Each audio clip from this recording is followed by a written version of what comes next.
और उसके सम्मान को बरकरार रखेंगे और ये मांगेंगे नहीं, ये मजबूर करेंगे उनको, हम मजबूर करेंगे उनको कि वो हाथ जोड़कर ये हमारे काले कानून वापस लें और हमारे किसानों की जमीनी खेती को सुरक्षित रखने की गारंटी दे। मैडम, देखा गया है कि जिसकी धन धरती एजुकेशन छीन जाती है तो उसके पास कुछ ही बचता है। आपकी एजुकेशन छीन ली, धन छीन ले आपका, और आपका फिर इस समय जो है किसानों को जो बिल है वो भी नहीं वापस ले रहे हैं। आपने अगर इतिहास पढ़ा हो 1757 में 1757 में ईस्ट इंडिया कंपनी ने जब भारत में राज करना शुरू किया था तो वहाँ उन्होंने इसी तरह सिलसिलेवार एक एक वर्ग को खत्म किया था, एक एक वर्ग की रोटी रोजी छीनी थी। उन्होंने हाथ करघा से जो कपड़ा बुनते थे उनके अंगूठे काट दिए थे, उनको इस तरह से बर्बाद किया था। और फिर उन्होंने व्यापारियों के व्यापार नष्ट किए थे। व्यापारियों के व्यापार कैसे नष्ट किए थे?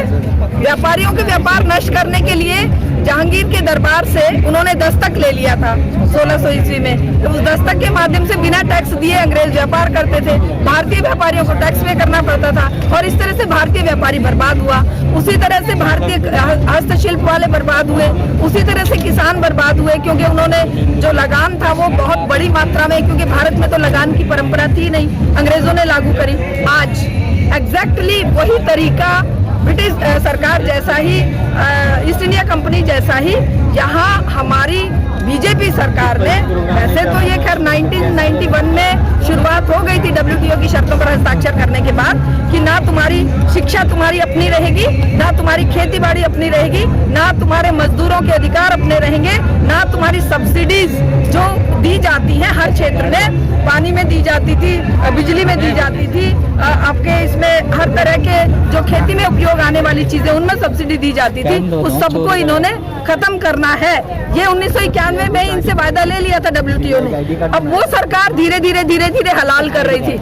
इस सरकार ने वायदा किया हमें पैसे दो कॉर्पोरेट घरानों से, और 60,000 करोड़ का चंदा लेकर इलेक्ट्रल बॉन्ड के माध्यम से इन्होंने एक झटके में वो सारी की सारी चीजें जो WTO ने इन पर थोपी थी, जिस पर इनसे हस्ताक्षर करवाए थे, वो लागू कर दी। और वो जो चीजें हैं वो आज, चाहे वो शिक्षा नीति है, शिक्षा को बर्बाद किए बिना कोई और काम नहीं कर सकते ये, क्योंकि शिक्षा तो बर्बाद पहले से ही थी, उसको और बर्बाद किया। अभी जो 29 जुलाई को NEP 2020 लागू करी है, उसके माध्यम से आप देख रहे हैं 1500 स्कूल परसों ही हरियाणा में बंद करने का ऑर्डर कर दिया, 20,000 स्कूल यूपी में, 20,000 स्कूल MP में, तो सब जगह पे स्कूलों को बंद कर रहे हैं। मैडम, बहुत अच्छी बात कि सरकार का एक जख्म ठीक नहीं हो पाता, उससे पहले दूसरा जख्म दे दिया जाता है। अभी आप देखो राजधानी के अंदर जो मुख्यमंत्री की पावर है वो सारी छीन के LG को दे रहे हैं। भाई, जब लोकतंत्र है, चुनाव से जो लोग जीत के आए हैं उनकी पावर को आप खत्म कैसे कर सकते हैं? लेकिन वही तानाशाही। बिल्कुल, ये लोग जो है ये समझ रहे हैं कि आने वाले समय में, जब देखिए मैं फिर से वही बात रिपीट करूंगी, जब 370 हटाई तो क्या किया हमारे अरविंद केजरीवाल जी ने? बहुत तारीफ करी कि बहुत अच्छा किया। तब क्यों नहीं बोले अरविंद केजरीवाल जी? तब क्यों नहीं इन्होंने धरना दिया? जब हम लोग सड़क पे थे, हम लोग आंदोलन जीवी जंतर मंतर पर आंदोलन किया, ये हमारे रिपोर्टर भाई साथ में थे, इन्होंने देखा कि किस तरीके से उन्होंने बीजेपी के गुंडों ने आके, RSS और बजरंग दल के गुंडों ने आके हमें डिस्टर्ब किया। तो लेकिन आम आदमी पार्टी नहीं बोली। आज वही जो चोट है आम आदमी पार्टी पर पड़ रही है, अब कौन बोलेगा?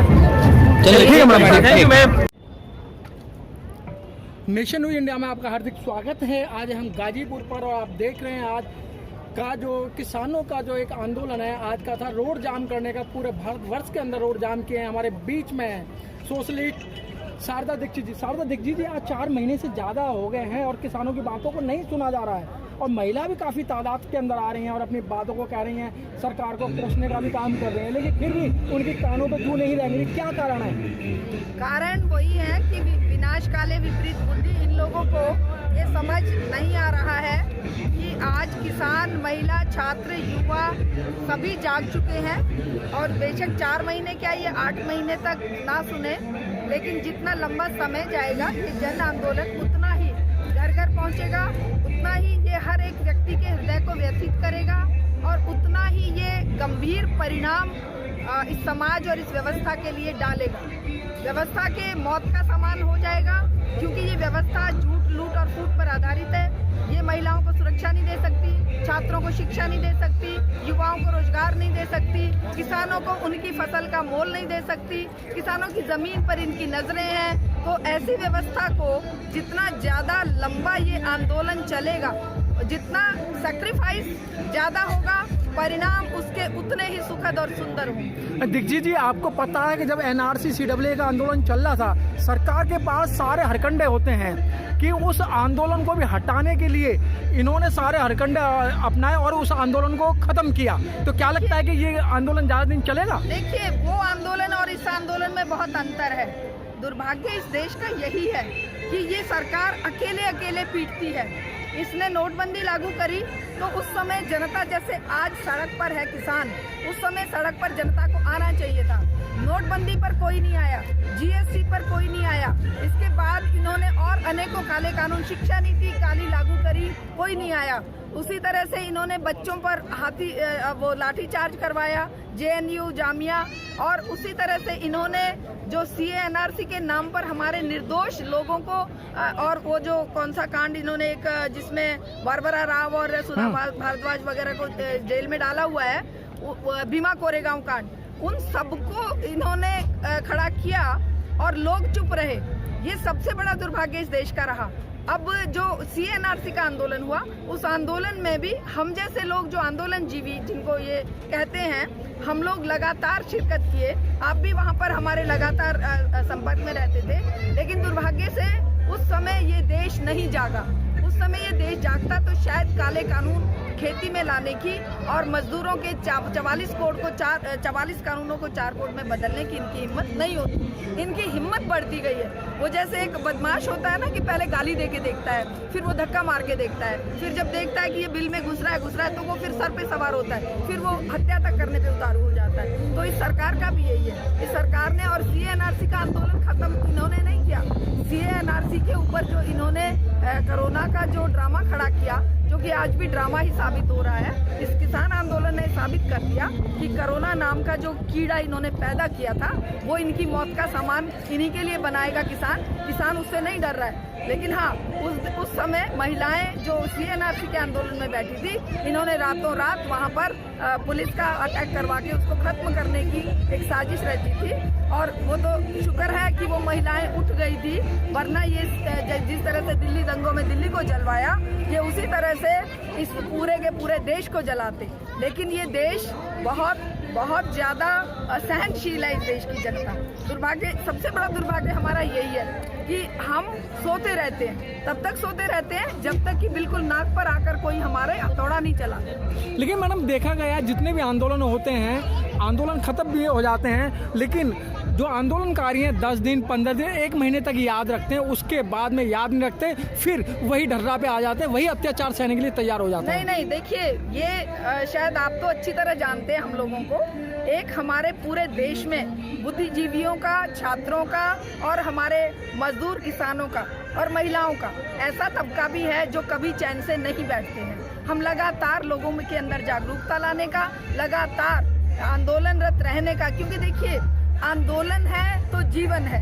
अगर हम जीवित हैं तो इसका सबूत क्या है कि हम हिलडुल रहे, हम एक्शन में हैं। जैसे ही हम मृत हो जाएंगे, हम निर्जीव हो जाएंगे। इसी तरह ये समाज, ये राष्ट्र जब तक आंदोलित है, जब तक ये गलत को गलत कहने की हिम्मत रखता है, तब तक ये जीवित है। जिस दिन ये गलत को गलत कहने की हिम्मत खो देता है, उस दिन मृत हो जाता है। तो ये समाज मृत कभी नहीं होता है, लेकिन कोशिश की जाती है कि इसको नशे में युवाओं को सुला दिया जाए, अश्लीलता में इनको डुबोकर अपराध करवाए जाएं, इन पे रेप और हत्याएं करवाई जाएं और फिर उन्हें जेल में डाल दिया जाए। लेकिन ऐसा भी एक वर्ग है, आप जैसे लोग हैं जो सोशल मीडिया के माध्यम से सचेत और जागरूक एक जनमत पैदा करने की कोशिश करते हैं।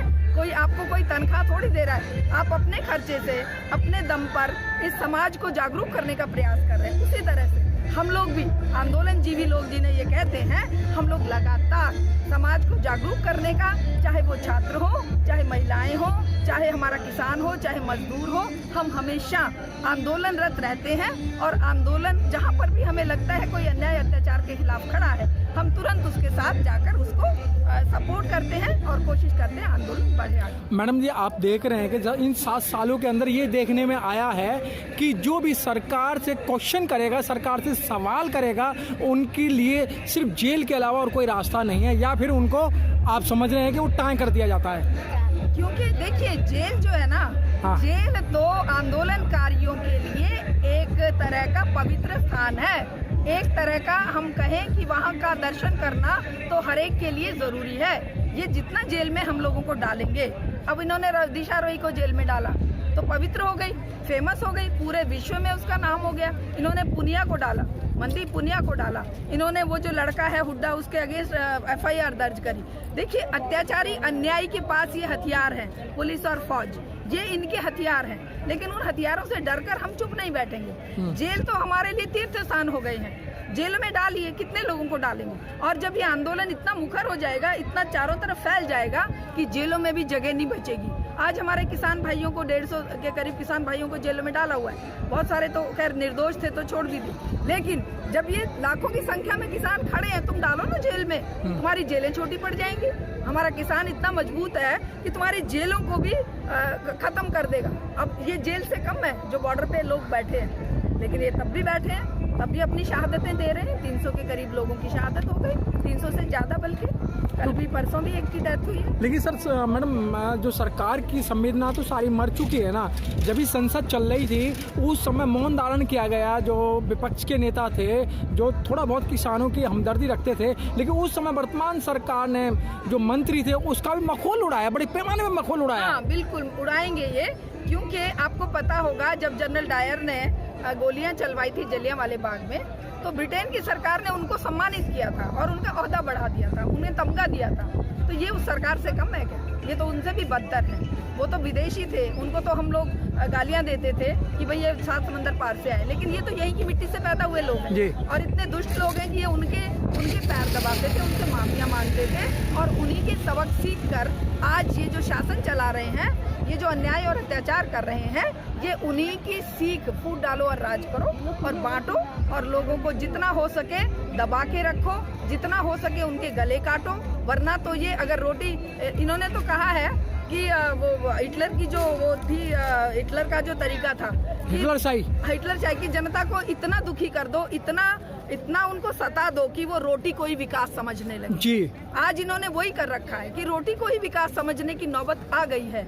आज रोटी खा रहा है इंसान तो कह रहा है कि अरे भाई शुक्र है रोटी तो मिल रही है जी। तो ये चीज है जिसके तो मैडम क्या लगता है कि सरकार आपकी बातों को मानेगी? मुझे तो लगता नहीं कि सरकार आपकी बातों को मानेगी। ये जो बिल हैं इनको वापस लेगी? देखिए, हम कोई भीख नहीं मांग रहे हैं, अधिकार ले रहे हैं, और अधिकार के लिए कुर्बानी देनी पड़ती है, और वो कुर्बानी देने के लिए हम तैयार हैं। 300 से ज्यादा किसानों को कुर्बानी दे दी, और कितनी कुर्बानी देंगे? कुर्बानी देखिए, आपको पता है 2.5 लाख क्रांतिकारी शहीद हुए थे हमारे इसमें आजादी आंदोलन में, और जो दूसरे लोग जिनकी तो नाम भी नहीं है वो पता नहीं कितने शहीद हुए थे।